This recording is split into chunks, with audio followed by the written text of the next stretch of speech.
Hey guys, this is Joe B. I'm here with part 11 of the Borgeson Steering. I wanted to update you on how things have been going. The first thing I want to point out is we had gone over the Pittman arm. And the Pittman arm that was on the rebuilt steering box is for an automatic. The automatic is the hole.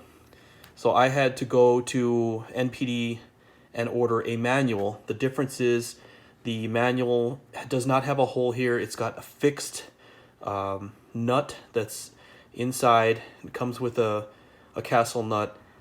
That is what is needed to attach to the manual drag link. So again, I made a lot of trouble with myself switching to manual drag link. If I had to do it again, I would just buy the Borgeson adapter and screw that on where the old control valve was removed from.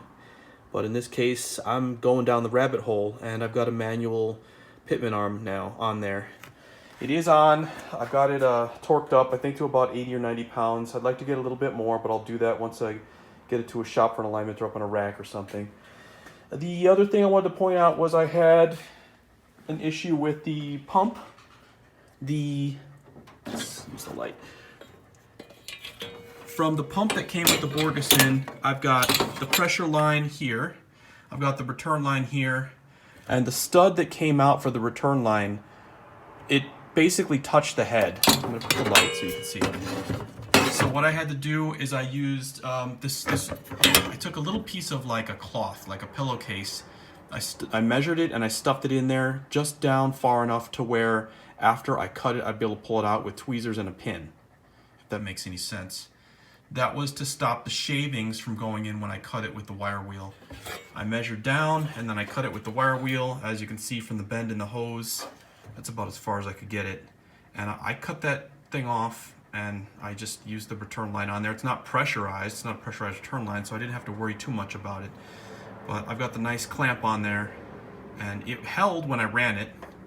The other issue I had was the belt that originally was running the power steering was down here and it would come up to the power steering. It was rubbing, so I would either need to get a pulley in order to change the belt, or in this case what I did is I'm just going to run off where the AC was at. So since this doesn't have the AC hooked up, I'm using that belt there. The belt that I've got on it now I think is a 0.44 inches. Ideally I'd like a 3/8 inch, but I couldn't find a 3/8 inch that worked. The distance on this belt that I wanted was, as you can see from right here, there's a little bit of clearance right here where I could push that out a little farther. That would help the return line, and it would also allow me to use the belt that I wanted, which was a 38 inch. There's a 37 Goodyear on there now, and as you can see, the width is just a little bit too wide. It's just a little too wide. It doesn't sit all the way in there like the 3/8 does. But I'm going to run it just to see if it works. If it doesn't, then I'll drop down to a 3/8 inch, which is a little bit more difficult. I could not find a 3/8 inch in a 38. I found a 3/8 inch in a 37 on Amazon, so it's like 10 bucks. I'll pick it up as a backup in case I need to.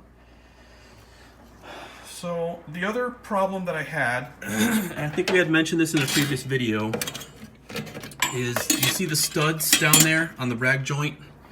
Those little silver studs. When I had the thing up on up on blocks up in the air, I went down and I used the cross member and the jack. I had the jack on the cross member. I was trying to what do you call it? Bleed the system, or back and forth, left to right, and the little silver studs on the rag joint were rubbing up against this piece. I'm trying to get the phone farther in. They're rubbing up on this piece. So now I'm getting frustrated and I'm thinking about just removing the steering column again and getting crazy. I'm just cutting it. Just gonna cut this piece right off.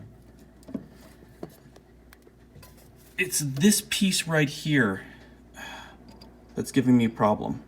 If I can cut that by 1/2 inch, then these studs won't rub on it anymore.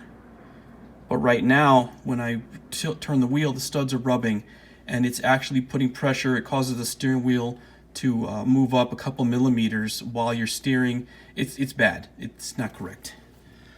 So I've looked on eBay at a manual floor shift steering column for a 1970. They're like 150 bucks plus shipping. It's not bad, but at this point I'm thinking about just cutting it, and if I screw it up I'll just get a Flaming River. That's where I'm at, guys. I mean, no progress, but I just wanted to show you the status. Everything seems to be fitting.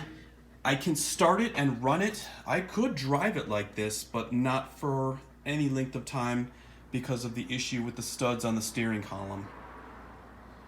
So this is Joe B with part 11. I'm going to figure this out and I'll give you a part 12 as soon as I can. Alright, take care everybody.